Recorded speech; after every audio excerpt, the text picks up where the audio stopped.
Բարև ձեզ հարգելի հեռուստադիտողներ, եթերում Գալանյուս հավելվածն է։ Մենք այսօր տաղավարում հյուրընկալել ենք Շիրակի մարզպետարանի առողջապահության և սոցիալապահովության վարչության պետ Հովհաննես Հովհաննիսյանին։ Բարև ձեզ, պարոն Հովհաննիսյան։ Կարծում եմ մեր զրույցը բազմաթիվ քաղաքացիների կհետաքրքրի, քանի որ առողջապահությունը և սոցիալապահովությունը այս շրջանում և միշտ հասարակության ուշադրության կենտրոնում է։ Պարոն Հովհաննիսյան, երևի սկսենք մի թեմայից, որը մեկ տարի արդեն ներդրվել է առողջապահության ոլորտում և հիմա արդեն կարելի ասենք ամփոփել արդյունքները, թե ինչպիսի արդյունք ունեցան, նամանավանդ որ դժգոհություններ կան, խոսքը վերաբերում է համավճարներին, որը ներդրվեց, մեկնաբանվում էր, որ դա թե բժիշկների համար ավելի հարմարավետ տարբերակ, թե քաղաքացիների։ Հիմա բժիշկներից որոշակի դժգոհություն է լսվում աշխատավարձերի հետ կապված, որ չեն արտարացնում այն հույսերը, որ համավճարի ներդրման պահին խոստանում էին։ Բժիշկների դժգոհությունը սկզբնական ժամանակաշրջանում էր հատկապես, ուր ժամանակաշրջանում անկեղծորեն ինձ հայտնի չի բժիշկների դժգոհությունը։ Թե համավճարների ամբողջ նպատակը ինչու՞ն էր կայանում։ Այսինքն վճարող ընկեր էր դառնում տվյալ անձնավորությանը պետությունը, եւ տվյալ անձը համավճարը կատարում էր մի մասը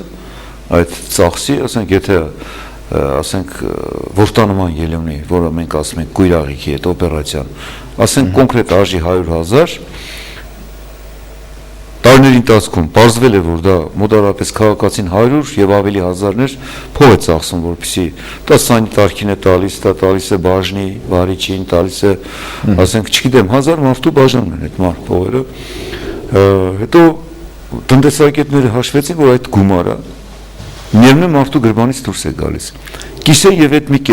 կեսի տերը դառնա պետությունը, իսկ մի կեսը մուծի տվյալ քաղաքացին։ Իհարկե սա գեղեցիկ բան է։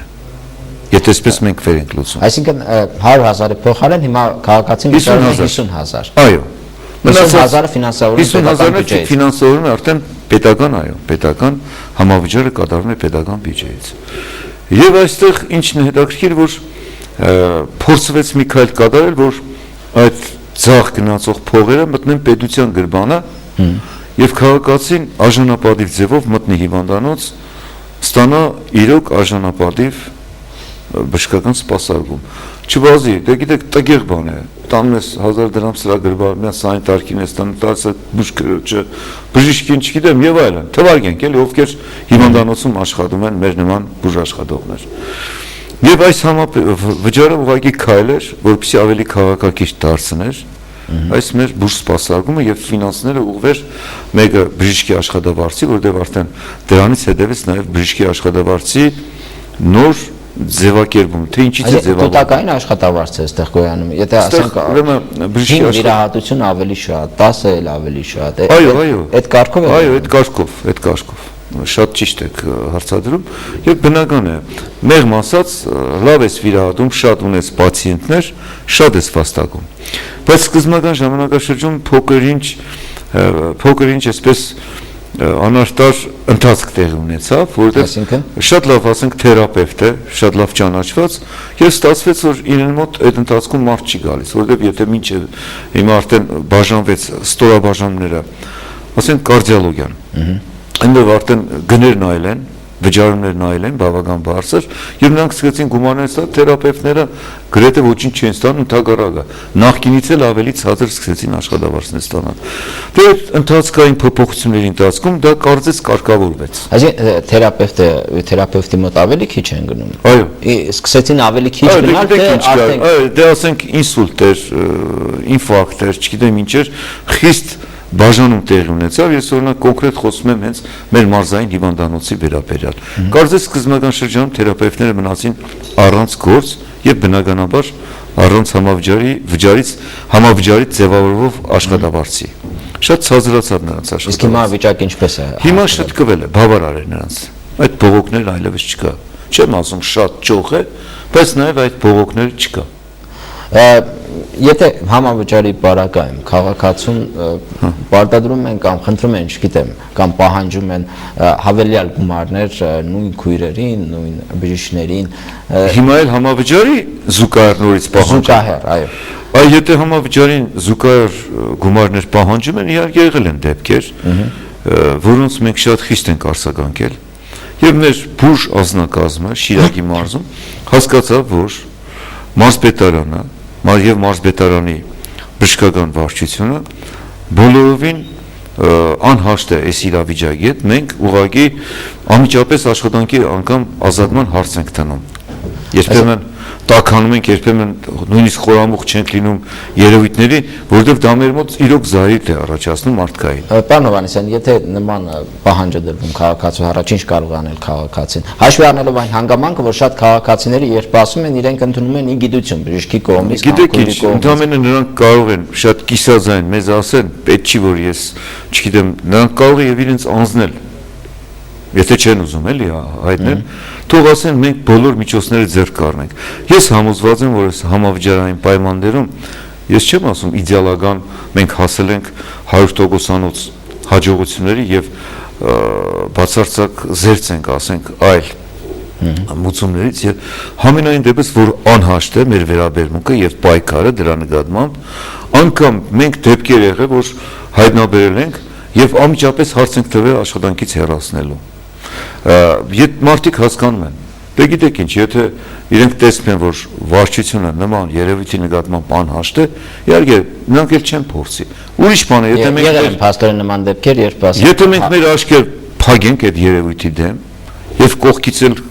մեղմ ասած այդ մարդկանց դրտենք նման գործողություն, իհարկե ամեն ինչ կգնա չգիտեմ ինչ ճանապարհով։ Գիտեմ, որ մեր մոտ հստակ դրված է, որ մենք նման երևույթներ չենք ընդունում։ Պարոն Հովհաննիսյան, մյուս խնդիրը այդ առումով եւս քաղաքացիներից որոշակի դժգոհություններ կա, իհարկե երևի շատ չեն մի շարք պատճառներով, օրինակ երբ ընտանեկան բժշկի համակարգը ներդրվեց, շատ մասնագետներ խոսեցին այն բանի մասին, որ բժիշկը ուղղակի չի կարող բազմապրոֆիլ լինել եւ հասկանալ ամեն ինչից, հետեւաբար ընտանեկան բժշկի պարագայում, երբ քաղաքացին անվճար դիմում է այդ բժշկին, հնարավոր է որ տարբերակներ լինեն եւ կան դեպքեր եղել են, երբ ասենք բժիշկը ճիշտ մոտեցում չի ցուցաբերում զուտ իր մասնագիտական կարողություններից դուրս գալով։ Հիմա այս առումով ինչ է արվում խնդիրը հարթելու եւ օրինակ ընտանեկան բժիշկների, չգիտեմ, պրոֆիլը փոխելու կամ մասնագիտական կարողությունները, ինչպես է լուծվելու այդ խնդիրը։ Մենք իհարկե այդ պրոֆիլը փոխել այլ ինստիտուտ, դա կայացած արդեն կարելի համարել ինստիտուտ, ընտանեկան բժիշկների ինստիտուտը։ Դա արդեն վաղուց է որ կիրառվում է այդ մոտ 3 տարի եթե չեմ սխալվում 3 եւ մի քիչ ավել եւ կարծես արդարացել է դուք ճիշտ եք ասում որ բժիշկը չի կարող բազմապրոֆիլ լինել կարող է չլինել ինչ որ մի մասնագիտության մեջ նա կարող է ավելի խորացած լինել բայց նա կարող է լավատեղյակ լինել կարող է պարտավոր չէ ոչ պարտավոր է Ինչպես է նա պարտավոր է շատ լավատեղը ընտանեկան բժիշկը սպասարկում է եթե մտնեք ընտանեկան բժիշկի կաբինետ ցանկացած տեղ դուք կտեսնեք եւ փոքրասակի կշերք եւ մեծասակի չափիչ սարք որով եւ երեխաներին են ստուգում եւ մեծ բոլորին հասկանում եք նա պարտավոր է եւ լինել մանկաբույժ կարող է լինել վերաբերվել նաեւ մեծահասակների բժիշկ եւ թերապևտ եւ նյարդաբան նա պետք է բոլոր մասնագիտություններին տիրապետի դա ինչպես է վերահսկվում քննությունների միջոցով վերապատրաստումներ դա տեղի ունեցավ լուրջ վերապատրաստումներ մարդիկ գնացին մասնակցեցին ստացան հավաստագիր լիցենզիա կամ նմանատիպ մի ինչ-որ հավաստող փաստաթուղթ եւ եկան դարձան ընտանեկան բժիշկներ հիմա այլ հարց է որ մեկը այդ ինստիտուտում լավ կայացել է շատ լավ ընտանեկան բժիշկ է իդեպ սա բավական հետաքրքիր մասնագիտություն է որ դու ընտանիքին անգամ գենետիկորեն ճանաչում ես դու գիտես այդ ընտանիքի այդ ազգության թույլ եւ ուժեղ կողմերը եւ նրանց ամենափոքր իսկ հանգադի դեպքում դու շատ կողմնորոշում ես ճիշտ ես կողմնորոշում դիագնոստիկայի դիֆերենցիալ դիագնոստիկայի բոլոր ախտորոշիչ խնդիրները ընտանեկան բժշկի մոտ կարող ավելի հեշտ լուծել իսկ եթե այդ համակարգում փոփոխություն եղել է բուհերում փոփոխություն եղել է այդ առումով ասենք բուհերը պատրաստ են ընդենց ընտանեկան բժիշկներ իհարկե ազգային մեր ինստիտուտը առողջապահության ազգային ինստիտուտը այնտեղ պատրաստում են հենց ընտանեկան բժիշկներ մեր բոլոր ընտանեկան բժիշկները այդ կարելի ասել անցել են այդ բոլոր վերապատրաստումները բոլորը անխնդիր հաջորդ խնդիրը արդեն նոր նորամուծության մասին է խոսքը կառավարության կողմից հատկացվող սոցիալական փաթեթը, որը հատկացվում է քաղցրահեղողներին։ Նշեցին, որ աշխատավարձի ձեզ կներեք քաղցրահեղողներին, չէ՞, պետական ոլորտի աշխատողներին, մշակույթի եւ այլն այդ աշխատողներին, այո։ Այսինքն ովքեր ֆինանսավորում են բյուջետային ֆինանսավորում ունեն։ Սկզբից նշեց, որ աշխատավարձների բարձրացման փոխարեն այնտեղ խիստ նշված է ոչ առևտրային կազմակերպություններին, կարող է լինել պետական առևտրային կազմակերպություն։ Ուրեմն դա վերաբերում է պետական ոլորտի ոչ առևտրային կազմակերպություններին։ Սկզբից նշվեց, որ աշխատավարձը բարձրացնելու փոխարեն փաստորեն այս փաթեթն է ներդրվում, առաջարկ կար բարձրացնել աշխատավարձները եւ կառավարությունը նշեց, որ ավելի նպատակային ծախսվեն այդ գումարները։ Ես ուղղակի չեմ հասկանում, ինչ է նշանակում նպատակային ծախսվել, այսինքն իմ տեղով է որոշելու, թե նպատակային եմ ծախսելու, թե ոչ։ Այսինքն մոտիվացիա Ձեր տեղը ոչ ոք չի կարող որոշել, բայց եթե ձեզ լավ են մատուցում այս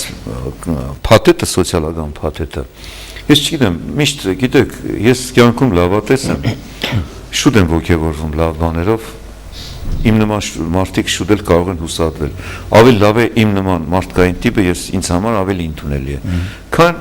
հոռետեսական է, եւ ինչ դեմ ես տալիս, ասում են լավ չի, ասում են 0-7 հիմա հասկանալ լավ է, թե լավ չէ։ 0-7 տարեկան երեխաների հավաստագիրը ծնունդ օգնություն, ինչ ասում ես, մարդիկ ասում են լավ չի։ Հիմա ես կարծանցի օգնության առումով որևէ դժգոհություն չեմ։ Եղել է, մարդիկ կան, դուք չեք հանդիպել, ես հանդիպել եմ։ Հիմա այս փաթեթը, սոցիալական փաթեթը կարդում եմ վերևից ներքև, ուսումնասիրում եմ, փորձում եմ խորամուխ լինել եւ էլի ինքս էլ ուսումնասիրելու եւ խորանալու շատ այսպես խնդիրներ ունեմ։ Դու ինչքան կարդում ես այդ որոշումը, կառավարության այնքան հետաքրքրություն է առաջանում քո մոտ։ Եվ շատ էլի հոռետեսական մտքեր եմ տեսնում, որ դե լավ է, ինչ փաթեթ է։ Իսկ ես ասում եմ, որ սա հեղաշրջում է, սա փաթեթ չի, սա մեծ բան է։ Հիմա ես երկու բառով ձեզ ներկայացնեմ, փաթեթը 18 միլիարդ դրամ արժի, այդ ամբողջ ծրագիրը։ Տարեկան։ Այ ես դժվարում եմ, դուք այնպեսի մեկ-մեկ հարցեր եք տալիս, ես կարծում եմ, որ դա ուղղակի ինձ ասել են ծրագիրն արժի այդքան։ Եվ արդեն խոսեմ, տարեկան մեկ այսպես փաթեթը սոցիալական արժի, եթե ծրագիրը 18 միլիարդ է, արդեն փաթեթը արժի 132,000 դրամ։ Յուրաքանչյուր պետաշխատողին տարեկան, այո, յուրաքանչյուր պետական ոլորտի, ոչ առևտրային, դա եւ մշակույթ եւ մանկավարժներ եւ այլն, պետական ոլորտի աշխատողներ 132,000 արժի այդ փաթեթի արժեքը, որից 52,000-ը պարտադիր ապահովագրություն է։ Ես ու դուք մանկավարժներ ենք, 132,000-ի միջից մենք պետք է անպայման 52,000-ը վերցնենք եւ մեր առողջությունը անպայման ապահովագրենք։ Պարտադիր։ Դա ապահովագրություն է։ Այո։ Այսինքն 50,000 առողջության ապահովագրության մասն եմ ես խոսում։ Կուտակվում է այդ 50,000 ամեն տարի, թե ամեն տարի քեզ պետությունը տալիս է 132,000 դրամանոց փաթեթ, որից 50,000-ը դուք մանկավարժ եք, ձեզ տալիս է, ասում եմ, խնդրեմ, բարի եղեք 52,000-ով պարտադիր ձևով ձեր կյանքը, ձեր առողջությունն ապահովագրեք, մնացած 80,000-ը կա արդեն 4 բաղադրիչներից է բաղկացած փաթեթը։ Դա առողջության ապահովագրությունն է, հիպոթեկային վարկեր, ուսումնական եւ հանգստի։ Այսինքն մարդը մնացած 80,000 մնաց, այո, 132,000-ից եթե 52,000-ը պարտադիր ապահովագրության վրա ծախսեց, դա կմնա 80,000։ Հիմա այդ 80,000-ով տվյալ անձնավորությունը ամեն մի ընտանիք իրեն այսպես հոգսերն ունի, իրեն այսպես ասած ուղղությունները։ Մեկը հիպոթեկային վարկի վրա է ծախսում, մյուս ուսումնական վարձի վրա է ծախսում այդ ծրագիրը, երրորդը ծախսում է հանգստի վրա, չորրորդ մարդը տեսնում է, որ այդ 3 բաղադրիչներ իրեն պետք չի, նորից ամբողջ մնացած 80,000-ը կարող է դնել իրեն առողջության ապահովագրման վրա։ Այսինքն կարող է փոփոխվել։ Բայց հենց այդ կառավարության որոշման 50,000-ը կարող եմ, ասենք, խնդիր չունեմ առողջության հետ, ծախսեմ ուսման վարձի կամ հիպոթեկի Իհարկե, իհարկե։ Հենց այս կառավարության որոշման ճգնությունը, որը դինամիզմ ունի, թույլ է տալիս այսպես է ծախսես, այնպես է ծախսես։ Ես անդրադառնամ կոնկրետ բողոքների, օրինակ դպրոցի ուսուցիչ դպրոցում աշխատում դասատու եւ ինքը ասում է, որ մեզ հստակ ասել են 50,000 առողջապահության 52,000 80,000 առողջապահության բարդարի ապահովագրություն 80,000 արդեն այլ ծախսերի, որը դուք նշեցիք։ Եվ հետաքրքիր այն է, որ տեղեկացրել են, որ միայն լուրջ առողջական խնդիրների պարագայում կարելի է օգտագործել դա։ Օրինակ ասենք հետազոտվելու կամ ատամները սարքելու համար չի կարող։ Ինչն է հետաքրքիր, երբ որ դու ընթերցում ես դրա համար, երբ որ գնում են մեկ-մեկ շուկա առևտուր են անում, ասենք թրջուն են առնում, հա, պոշն են ցույց տալիս էլի, ասում են այ ընկեր ջան, ցույց տուր, տեսնեմ ես ինչ թրջուն եմ առնում։ Դա ակրավի պոչ է, դա հավի պոչ է, ակլորի պոչ է։ Հիմա մեկ-մեկ մարդիկ վերցնում են այդ փաթեթի այն սկիզբը կարդում են, մնացած մասը չեն կարդում։ Ուրեմն դեռ շատ լավ իրենց այդպես են ինֆորմացրել։ Ահա, դե տեսեք, կներեք էլի, ներողություն եմ խնդրում, դուք կարծես այդ պոչին եք եկել հասել։ Հիմա, եթե մենք շարունակում ենք ընթերցել այդ ամբողջ սոցիալական փաթեթը ուսումնասիրելով, մենք տեսնում ենք, որ մարդը տվյալ մանկավարժը, տվյալ պետական ոլորտի ոչ առևտրային կազմակերպության աշխատողը կարող է այդ 80,000 դրամը ծախսել ըստ իրեն հայեցողության։ Կամ այն մնացած 3 ուղղություններով, հիպոթեկային վարկ, ուսումնական եւ հանգստի վրա, կամ նորից 80,000-ը դնի իրեն առողջության վրա, կամ տեսեք դինամիզմը եւ ճկունությունը, կամ կոնդանիկի անդամներից երկուսին եւս ապահովագրես։ Լավ բան է թե չէ։ Ապահովագրել 50,000-ի չափով տարեկան 80,000-ով, ասենք մեկին 20,000, մյուսին 30,000, այսպես այս եղանակով էլի ապահովագրել, հասկացաք ինձ։ Այսինքն 80,000-ը դու բաժանես կոնդանիկի եւս երկու անդամներին շարունակես ապահովագրել։ Պարոն Հովհաննիսյան, 50,000-ի ապահով 80,000, 8։ Չէ, 52,000-ն ուրիշ է։ 52,000 Դա պարտադիր է։ Պարտադիր դա ապահովագրություն է, թե միանվագ տարվա ընթացքում ես կարող եմ ծախսել 52,000 դրամ, թե այդ 52-ը եթե ես չծախսեցի, կուտակվում, հետո ասենք այդ 52,000-ին եկեք չկպնենք։ Դա պարտադիր ապահովագրություն է, որ պետությունը քեզ համար, քեզ տալիս է 52,000, դու պետք է, այսինքն դու այդ փողը չես տեսնում։ Քեզ տալիս է վաուչեր։ Այդ քեզ տալիս է սերտիֆիկատ, վաուչեր, ինչ ուզում ես անունտիր։ Վերցնում ես, գնում ես ապահովագրական կամպանիայի հետ, ասում ես, խնդրեմ, ես ունեմ պետական ապահովության այս վաուչերը, որն արժի 132,000։ Խնդրում եմ այս վաուչերից 52,000-ը իմ առողջությունն ապահովագրեք։ Կամ տվյալ անձնավորություն ասում է, գիտեք ինչ կա, ես նախատեսել եմ 52,000-ը պարտադիր կապահովագրվեմ, բայց մնացած 80,000-ը նույնպես իմ առողջության վրա, կամ իմ ընտանիքի երկու անդամներ կան, խնդրում եմ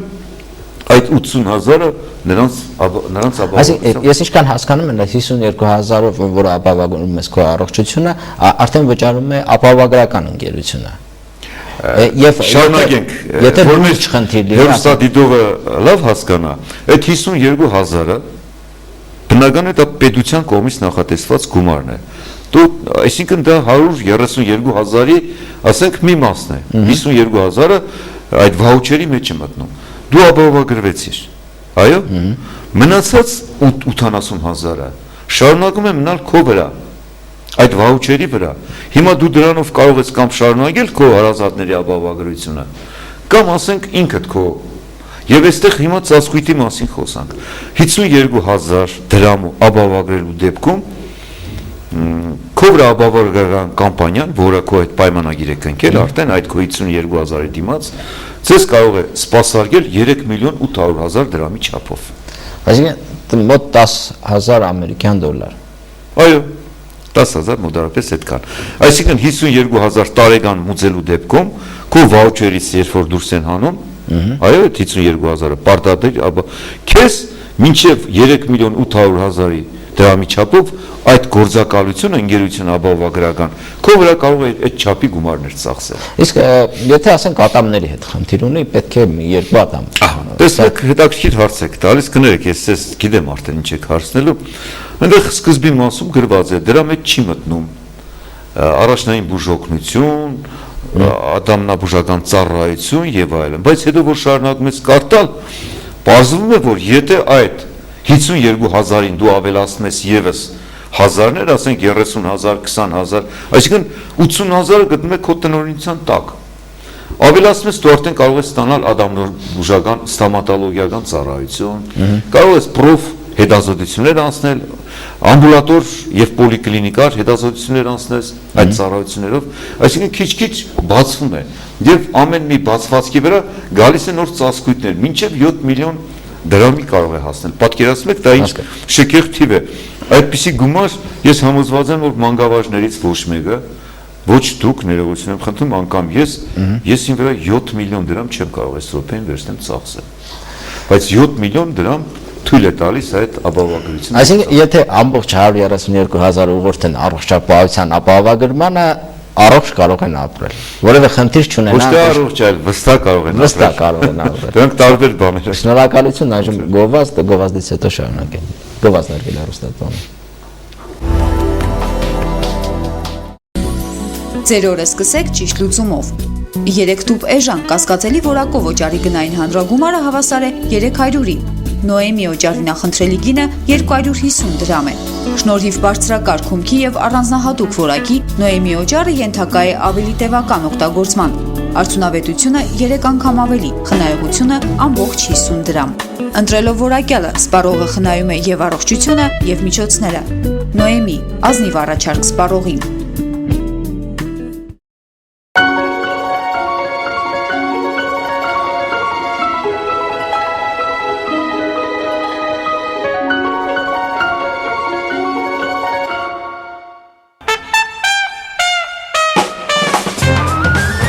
Անելիք բանկն առաջարկում է ցածր տոկոսադրույքներով բնակարանի գնման եւ վերանորոգման, ապառիկ տեխնիկայի եւ կահույքի, ավտոմեքենայի ձեռքբերման եւ այլ սպառողական վարկեր ամենահարմար պայմաններով։ Ձեր երազանքներն իրականացնող բանկ։ Գրեթե բոլոր։ Անելիք բանկ։ Կայուն հիմք, վստահելի ապագա։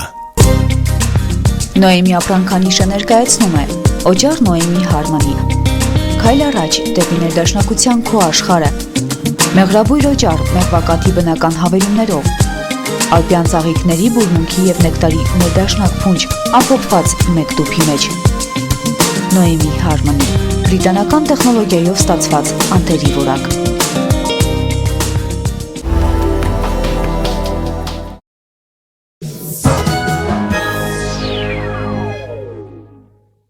Հարգելի հեռուստատիտողներ, շարունակում ենք զրույց Հովհաննես Հովհաննիսյանի հետ։ Պարոն Հովհաննիսյան, սոցփաթեթի հետ կապված ևս մեկ հարց եւ թեման ավարտենք։ Դուք առողջապահության մասը հասկանալ եք, դա առողջապահական ապահովագրությունը, ինչքան ավելի շատ, այդքան ավելի շատ ծառայություններ, այդքան ավելի շատ գումար։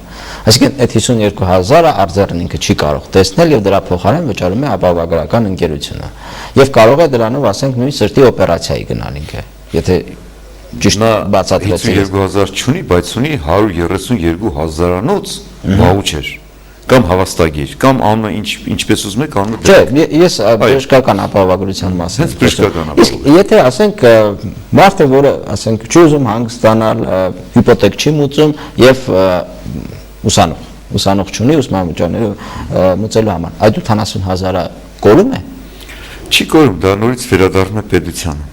Որտեղից եկել է, նորից այնտեղ է գնալ։ Կուտակային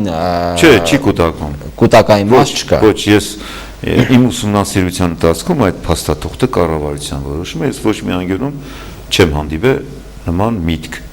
որ դա կարող է կուտակվել հաջորդ տարվա համար։ Հասկանա։ Հիմա մեկ խնդրի եւս անդրադառնանք,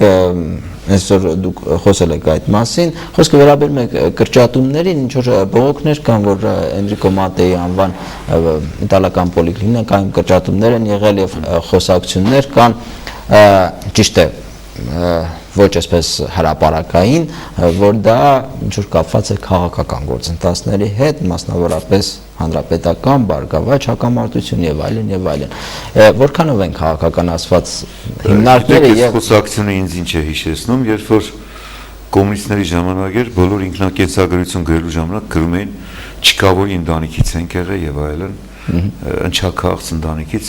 հենց որ փոխվեց երկիրը, բոլորն ասում են պապս տաշնակ է եղել, չգիտեմ մյուսը մաուզերիստ է եղել, այս մյուսը մեծ հարուստ է եղել եւ իշխանական արմատներ են փնտրում։ Այս խոսակցությունը ինչքան էլ որ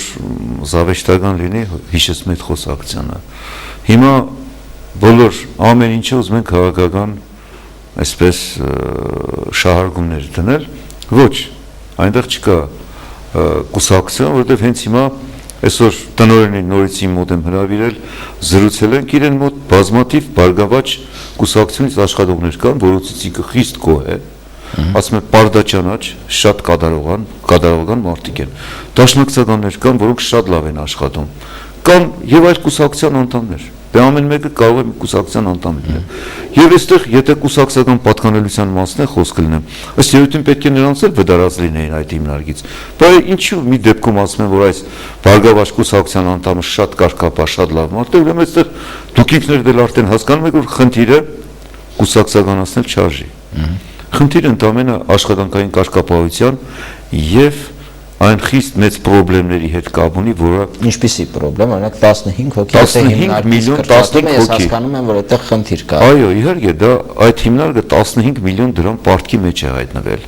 Եվ նրա հաշիվները սառեցրեցին հարգային մեր այս տեսչության վարչության աշխատողների կողմից մի կերպ բարդ բանակցությունների ընթացքում գումարների մուծման արդյունքում նորից այդ սառեցումը վերացավ, որովհետեւ հիմա մեղմ ասած կամ կոպիտ ասած այդ հիմնարկը կանգնած է լուծարման եզրին, կամ պետք է լուծարվի, կամ պետք է խնդիրներ լուծվի, պարտքը փակվի։ Եվ այդ պարտքը փակվելու է մարդկանց կրճատելու հաշվին, թե ուրեմն հետաքրքիր բան է տեղի ունեցել, բոլոր լուրջ տնտեսավարող հիմնարկները, դա եւ բուժ հիմնարկներն է վերաբերում եւ մնացած, մինչեւ վերջ հաստիկացուցակները չեն լրացնում։ Ասենք 100 հատ հաստիկ ունես։ Մարդիկ չեն վերում 100 մարդ դնում այնտեղ աշխատացնելու։ Նրանք աշխատում են այդ խնդիրները լուծել 60 հոգով։ Այսինքն 60%-ով, 70%-ով, 65%-ով, որբիսի տարվա ընթացքում չնախատեսված ծախսերը, դա ցրդեր է նմանատիպ, շուտ ջեռուցում է, վթարներ է տեղ ունեցում, դա համակարգի հետ կապված լուծեն։ Երբ որ տնօրենը հեռատես չի լինում, անմիջապես գնում է պարտքերի տակ։ Որտեղից փող։ Պետությունը հատկացրել է նրան ֆիքսված գումար, այսքան գումար եմ տվել, սա քո այս ծախսից, սա այն ծախսի եւ այլն։ Հիմա չնախատեսված ծախսեր, այդ տնօրենները կարողանում են դուրս գալ։ Հիմա այդ այս կրկնությունները ինչքան է շարունակվում, հագեցված է, հասկանում եք, եթե կոպիտ եմ ասում, 100 հաստիկ ունի, 100-ի տեղը 120-130 մարդ է աշխատում։ Այդ վիճակն է գտնում են այս 3 խորհրդակցության ժամանակ մեր Գյուլբեգյանի տնօրենը նույնպես նույն ձևի արտահայտվեց, նրա մոտ 90 հաստիկ կա, աշխատում է 144 մարդ։ Դուք ինձ հասկանում եք, սա թույլ չի տալիս, որ մարդը ոչ վիրաբույժն է իր ստացած աշխատավարձից բան հասկանում, ոչ կոպիտ ասած շատ անհասկանալի իրավիճակներ։ Այստեղ դուք նշեցիք, ես պատկեր օպտիմալացման օրերը հիշեցի, երբ դպրոցները օպտիմալացնում են, նաև հիվանդանոցներին այդ եղավ։ Հիմա միգուցե սա օպտիմալացիա ինչ որ գործընթաց է հիվանդանոցներում եւ այս հարցի հետ կապված կառուցում են նոր հիվանդանոցային համալիր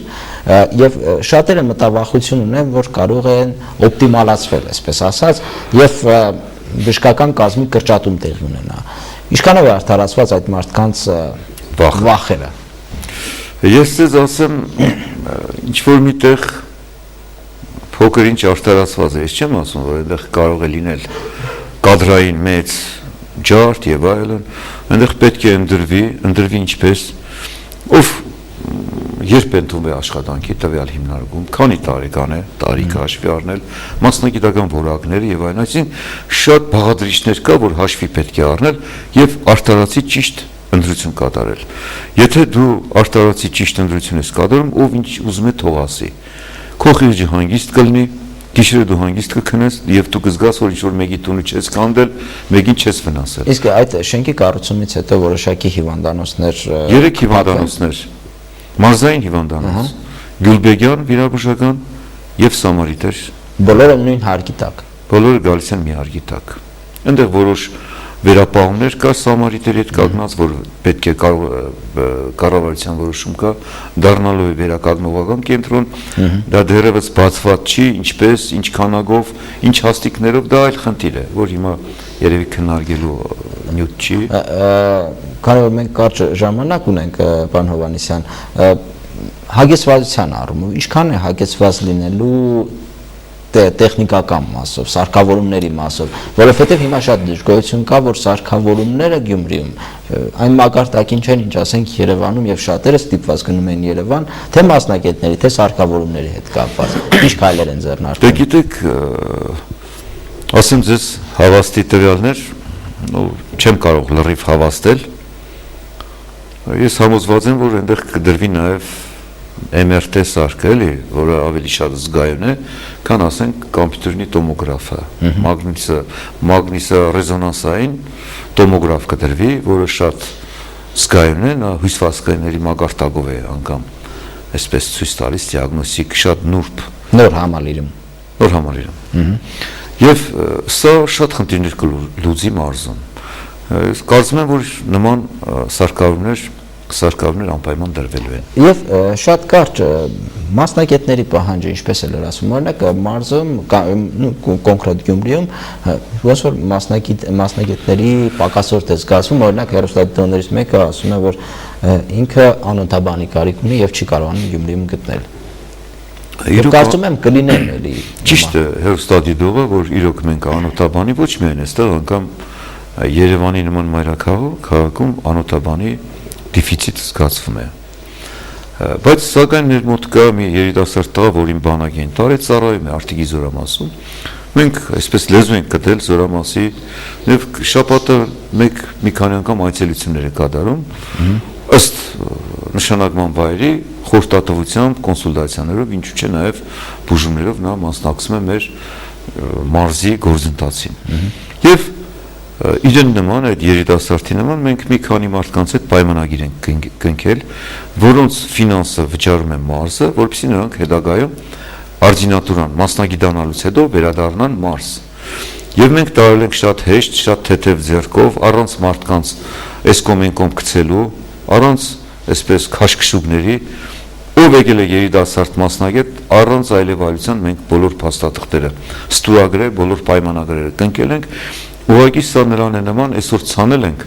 անմիջապես մենք բերքը հիմա չենք տեսնի, բերքը մենք կտեսնենք մի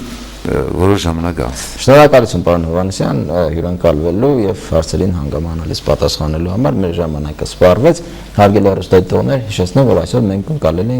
հյուրընկալել ենք Շիրակի մարզի առողջապահության եւ սոցիալապահովության վարչության պետ Հովհաննիս Հովհաննիսյանին։ Ստեսություն եւ ամենայն բարիք։